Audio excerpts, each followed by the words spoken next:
I think there are two questions. What's going on with the numbers, and also what's going on in the New South Wales government? Because we know 4 days ago that we saw advice given by Dr. Kerry Chant, the Chief Health Officer, that more needed to be done. So far, what we've seen in those past 4 days is really only one thing new announced, and that's some walk-in AstraZeneca clinics available to anyone aged 18 plus. So that is on the strategy of increasing vaccination rates in Sydney to help reduce transmission rates. But Dr. Chant also talked about needing to support people to isolate more. That was the health advice, but we're not yet seeing much coming of that. So I'm kind of keen to see if and when the New South Wales government will make some announcements about exactly how they'll follow that piece of health advice that remains sort of unactioned, because we're still seeing the worst numbers that we've seen in this outbreak to date today. 172 local cases, also a record number of cases under investigation as of 11 a.m.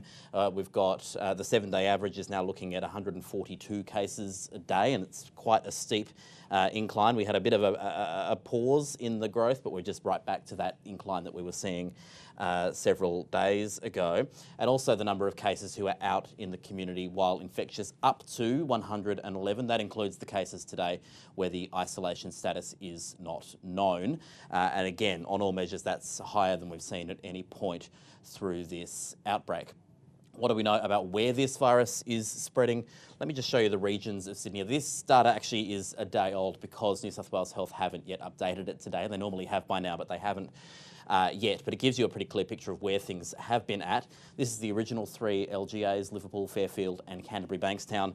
Cases have been relatively flat, perhaps even coming down there, particularly in Fairfield in the last few days. So some good signs there that the chains of transmission are not continuing to proliferate.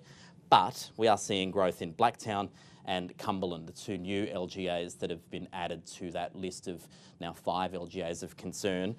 Just those 2 LGAs in particular, kind of similar looking numbers to the rest of Sydney combined, outside of the eastern Sydney hotspots from the beginning of this outbreak. And so we've got the most concentrated regions that this virus is in are those 5 LGAs, and the government has said more needs to be done to bring that down to 0.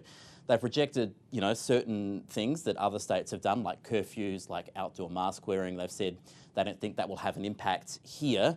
What they haven't said is what they think will have an impact, because this is spreading through some of the most difficult environments and settings to extinguish transmission in, as we saw in Melbourne last year as well. And one of the problems they've got is a lot of the essential work happening here. If you shut it down, you end up not being able to put food on the table of people in Sydney, and not just Sydney, but nationally. There's a big supermarket distribution warehouse in these 5 LGAs that service 30% of the Woolworths stores in the country. So it becomes a national problem if these essential industries do need to start to shut, which we hope they don't need to. But what are you going to do to break the chains in those particular areas? We're yet to hear what else is to be done. Yeah, so we're seeing some really rapid upticks in New South Wales. Let me just first start with the national figure. 38.5% of Australians over the age of 16 now have a first dose of a vaccine. 16.7% are fully vaccinated. And the trend nationally, we're now seeing more than 150,000 doses going into arms every single day. We're seeing that here in the curve. Today, 185,000 more doses have been reported. The growth is almost entirely, when I show you this chart, largely coming from just one state, and that's New South Wales. 59,000 doses a day at the moment. That average is climbing and climbing and climbing. There's obviously a lot more impetus to get vaccinated in Sydney at the moment. We're also now, I think, starting to see the effects of the government encouraging it more. We're also starting to, we will probably soon start to see the effects of the new walk-in AstraZeneca clinics in southwest Sydney, and the increased access at pharmacies as well that's beginning right now. And so that means when I take you to the state-by-state picture of the actual vaccination rates right now, we've got here New South Wales, 38.1% of people now have a first jab. That was at about 35% only a few days ago. It was about where Queensland and WA were. Apart from the ACT, New South Wales has the highest per capita vaccination rate in the country at the moment. So the second highest when you include the ACT.